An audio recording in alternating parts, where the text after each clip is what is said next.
मंच पर उपस्थित इस आर्य समाज के बड़े ही यशस्वी विद्वान धर्माचार्य हैं, जिन्होंने बहुत सुंदर भजनों की प्रस्तुति दी। आदरणीय आचार्य श्री सूर्यदेव वेदांशु जी, इस आर्य समाज के बड़े ही यशस्वी धर्मात्मा प्रधान श्री जगदीश प्रसाद आर्य जी, इस समाज के संरक्षक श्री गंगादत्त एलावत जी, आदरणीय श्री वीरेंद्र कुमार आर्य जी, रामपाल आर्य जी, मेरठ से हमारे बीच में समागत बहुत उच्च कोटि के विद्वान आचार्य श्री पुनीत शास्त्री जी, बहुत अच्छे कलाकार आदरणीय भाई श्री सुरेंद्र आर्य जी, बाल संबंध से आए आर्य समाज के बहुत ही युवा कर्मठ मंत्री आदरणीय भाई यतेंद्र जी, और उन्हीं के साथ में बड़े ही धर्मात्मा आदरणीय श्री चौधरी नंबरदार भागीरथ जी, उपस्थित धर्म प्रेमी बंधुओं, पूजा के योग्य वंदनीय पूजनीय माताओं बहनों, महर्षि स्वामी देवदानंद जी महाराज ने पाखंड को लेकर के एक बहुत बड़ा संग्राम किया है ऋषि दयानंद जी, और ऋषि दयानंद जी महाराज ने जो काम किया है वो काम किसी दूसरे महापुरुष ने नहीं किया।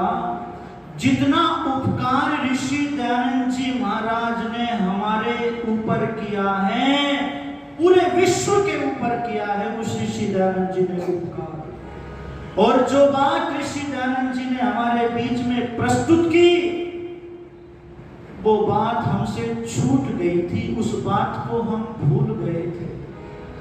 आज लोगों ने एक ईश्वर की उपासना को भुला दिया।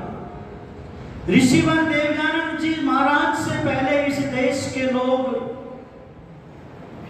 ईश्वर को भूल करके न जाने कहां कहां पर माथा पटक रहे थे, न जाने मिट्टी के खिलौनों से खेल रहे थे।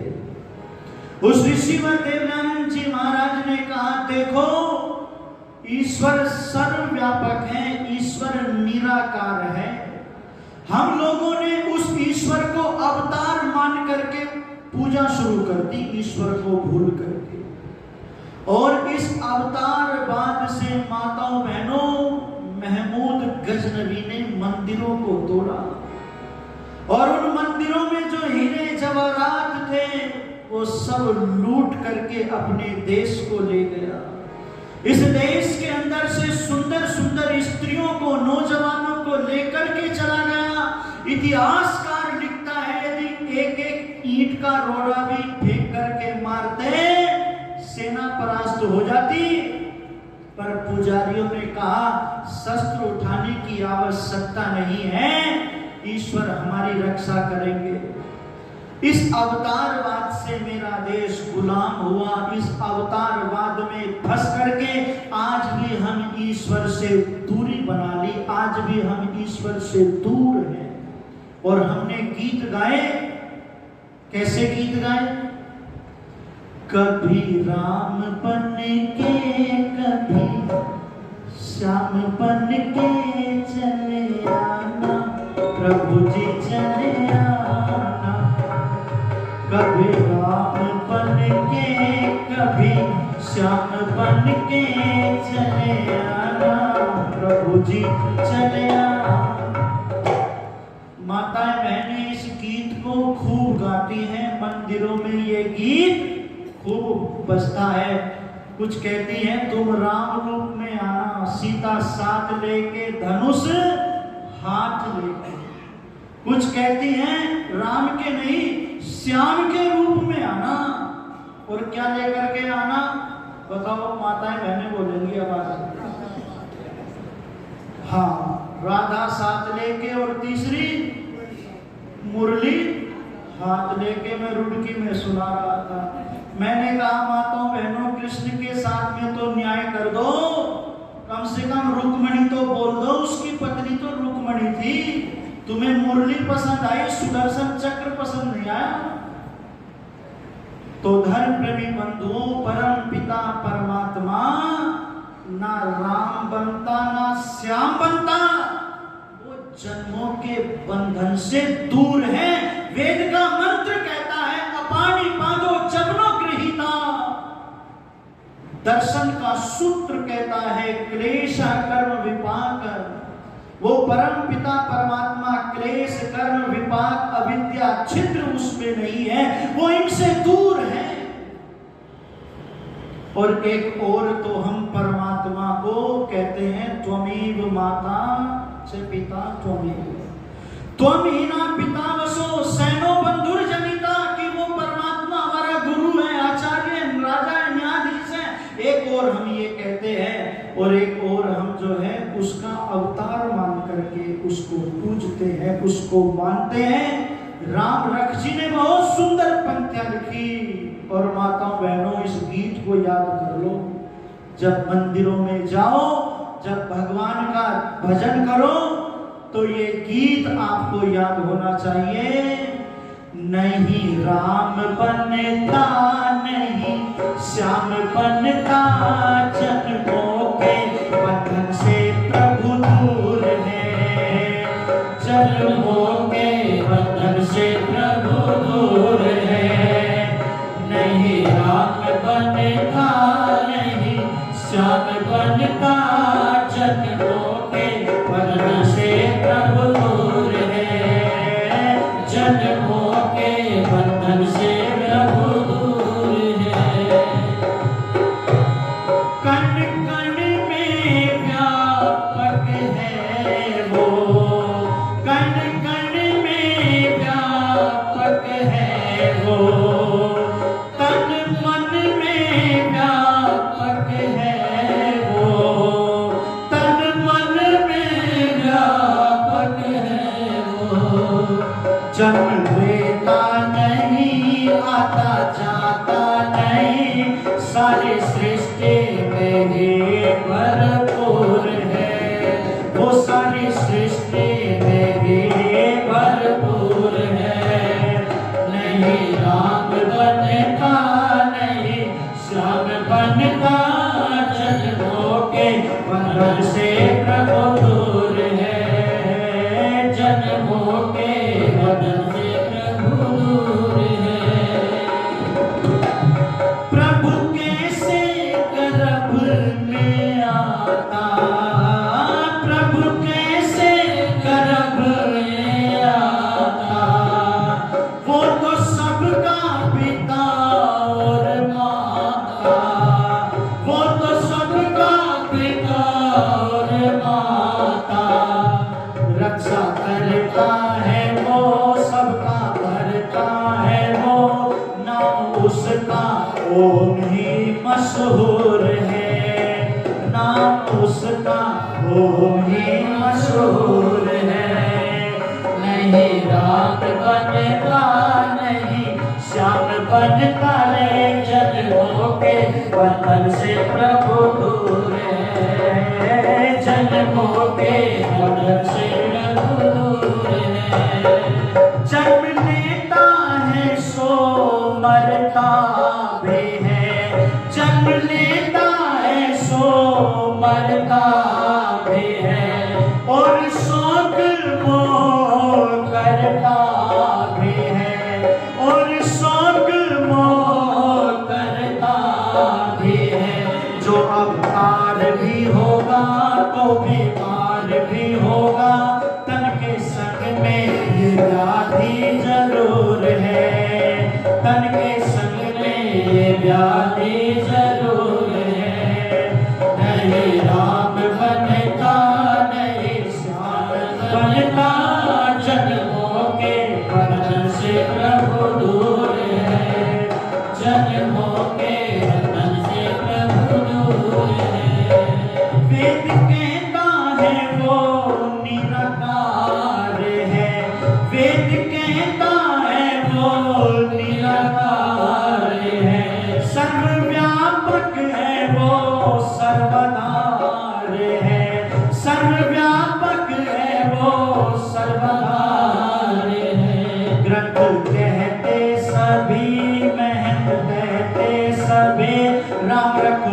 उसका जगत में सारा नूर है, राम रख उसका जगत में सारा नूर है। नहीं राम बनता नहीं श्याम बनता है, जन्मों के बंधन से प्रभु दूर है, जन्मों के बंधन से प्रभु दूर है, जन्मों के बंधन से प्रभु दूर है, जन्मों के बंधन से प्रभु दूर है, जन्मों के बंधन से प्रभु दूर है,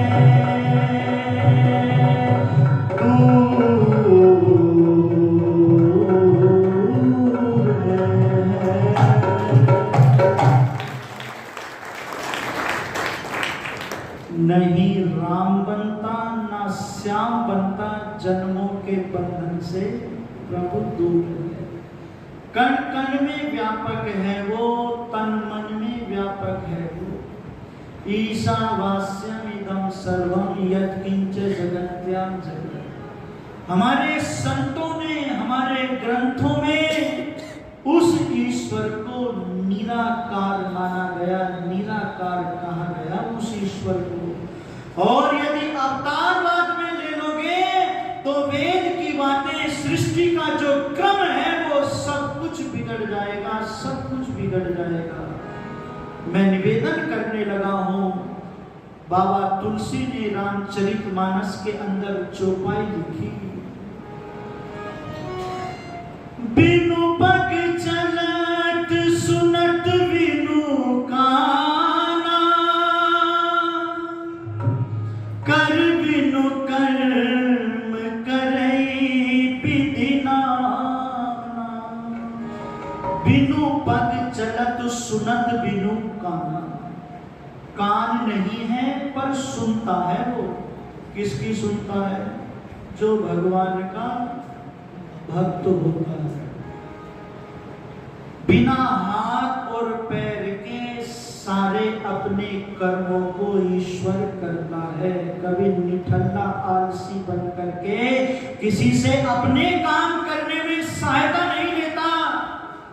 उस परम पिता परमात्मा को किसी की आवश्यकता नहीं है। वो ऐसी शक्ति है, वो ऐसी सत्ता है।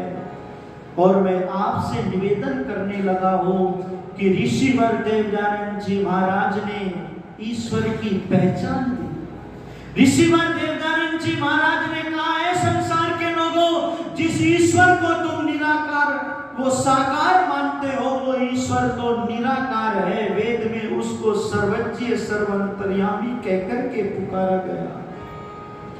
और उस ऋषिवर देवदानंद जी महाराज के आगे बहुत बड़े बड़े प्रलोभन दिए गए उस ऋषि को कि आप इसका प्रचार करें कि ईश्वर तो साकार है, ईश्वर जड़ पूजा से प्राप्त हो जाएगा। पर ध्यान देना, उस ऋषिवर देवदानंद जी महाराज ने ये कहा, न तस्य प्रतिमा अस्ति यस्य नाम महद्देशा। परम पिता परमात्मा की कोई मूर्ति नहीं है। परम पिता परमात्मा की कोई मूर्ति नहीं बना सकता। कैसा है वो ईश्वर? हमने कभी जानने का प्रयास नहीं किया, हमने कभी अपने ग्रंथों को उठा करके नहीं पढ़ा। जैसा जिसने कह दिया सत्य वचन महाराज। ऋषिवर देवदानंद जी महाराज के जीवन की घटना याद आती है। उस ऋषिवर देवदानंद जी महाराज के साथ में एक ईश्वर का सहारा था, एक ईश्वर का सहारा था। और ईश्वर के उस सहारे से बड़े बड़े जो शास्त्रार्थी थे, बड़े बड़े जो पहलवान थे, सबको धराशायी कर दिया, सबको पराजित कर दिया। काशी के शास्त्रार्थ को उठा करके आप पढ़ेंगे तो काशी के शास्त्रार्थी जो थे, उन्होंने ब्रह्मचारियों से ये कहा कि यदि ये व्यक्ति अशुद्ध उच्चारण भी करेगा तुम पकड़ लेना और हमें बता देना। काशी के दिग्गज राजा, ब्रह्मचारी लोग सारे ताक में बैठे हुए थे कि कहीं से कोई गलती मिले, कहीं से कोई अशुद्ध उच्चारण तो करें। पर ऋषि दयानंद के खजाने विद्या से भरे हुए खजाने थे। सारे प्रमाण जो है कंठस्थ थे ऋषि दयानंद जी महाराज के। लोग ये कहते थे कि शास्त्रार्थ करने की हिम्मत नहीं होती, उसके सामने जाते समय तो मुंह पर ताला लग जाता है, ताला लग जाता है। कई बार कुछ लोग कहते थे कि जैसे बाली के सामने जाते समय आधा बल रह जाता था, ऐसे ही दयानंद जी के सामने जाते हुए भी बड़े बड़े शास्त्रार्थी के छक्के छूट जाते थे, भयभीत हो जाते थे। और किस लिए? कि ये दयानंद हमारी जीविका बंद कराने आया है, ये दयानंद जो है हमारी दुकानें बंद करा देगा, इससे व्यर्थ विवाद में मत फंसो, इससे इसके मुंह मत लगो। ये दयानंद, इसको जीतना बड़ा कठिन है, इसको पराजित नहीं किया जा सकता, इसको परास्त नहीं किया जा सकता है। मुझे याद आती है घटना लोगों, गुरुदत्त विद्यार्थी के जीवन को आप उठा करके पढ़ना। उस गुरुदत्त विद्यार्थी की कहानी को जब आप उठा करके पढ़ेंगे, उसमें पंडित चमोपति ने अच्युतानंद जी से एक प्रश्न किया है कि स्वामी जी, मेरे गुरु के साथ में तुम्हारा शास्त्रार्थ हुआ था, उस शास्त्रार्थ की कुछ चर्चा करो। अच्युतानंद कहता है कि मैं रेशमी वस्त्रों को पहन करके हाथी पर सवार होकर के लोग पुष्पों की वर्षा कर रहे थे मेरे ऊपर, आगे आगे बाजे बजते जा रहे थे। राजा ने मालाएं डाल करके, मैं एक बहुत बड़ी दक्षिणा लेकर के उस शास्त्रार्थ को करने के लिए चला था, बीच में रोक करके पूछ लिया, मेरे गुरु की चर्चा करो, मेरे ऋषि के साथ में कौन था? ओहो, जब ऋषि का नाम सुना तो कहा उसके तन के ऊपर रेशमी वस्त्र नहीं थे, उसके साथ में कोई चेला और चेली नहीं थे, किसी ने 2 पुष्पों की माला डाल करके उसका सम्मान नहीं किया था। और सुनो, उसके साथ में अगर कोई था तो एक ईश्वर का सहारा था, एक ईश्वर का सहारा था। ये कहते कहते फफक फफक करके रो पड़े थे, रो पड़े थे। माताओं बहनों, उस ऋषि दयानंद की बड़ी महिमा है, बड़े उपकार तुम्हारे ऊपर किए हैं, उसके उपकारों को मत भूल जाना। मैं कई बार कहता हूं कि विवाह उत्सव आदि आदि अवसरों पर उसके गीत गवाया करो, उसके गीत गाया करो। उसने जहर के प्याले पी करके, मान और अपमान सह करके तुम्हारी वकालत की, तुम्हारी वकालत की। मौलवियों को यदि आप देखेंगे तो मौलवियों ने नारी को केवल भोग की वस्तु माना है। मौलवियों ने अपनी उस में वो दर्जा नहीं दिया। मौलवियों ने नारी को जो दर्जा, जिस दृष्टि से महर्षि दयानंद जी ने देखा और जो दर्जा तुमको ऋषि दयानंद जी ने दिया, वो अन्य मत मतांतरों में, अन्य मत संप्रदायों में वो दर्जा, वो सम्मान तुमको नहीं मिला जो महर्षि दयानंद जी ने तुमको दिया है। मुझे गीत की पंक्तियां याद आती हैं, सदियों की खिजा के बाद एक फूल खिला था, एक महर्षि आया था सत्य को प्रकट करने, पर लोगों ने विष पिलाए, उस ऋषि को विष पिलाए, और विष पिलाने वाले अपने लोग थे, अपने लोग, गैर नहीं थे। भारत का कुछ नहीं बिगाड़ा, विदेशी तलवारों ने भारत को बर्बाद कर दिया, भारत के गद्दारों ने भारत को बर्बाद कर दिया, भारत के गद्दारों ने। सुनना जरा ध्यान से पंक्तियों को।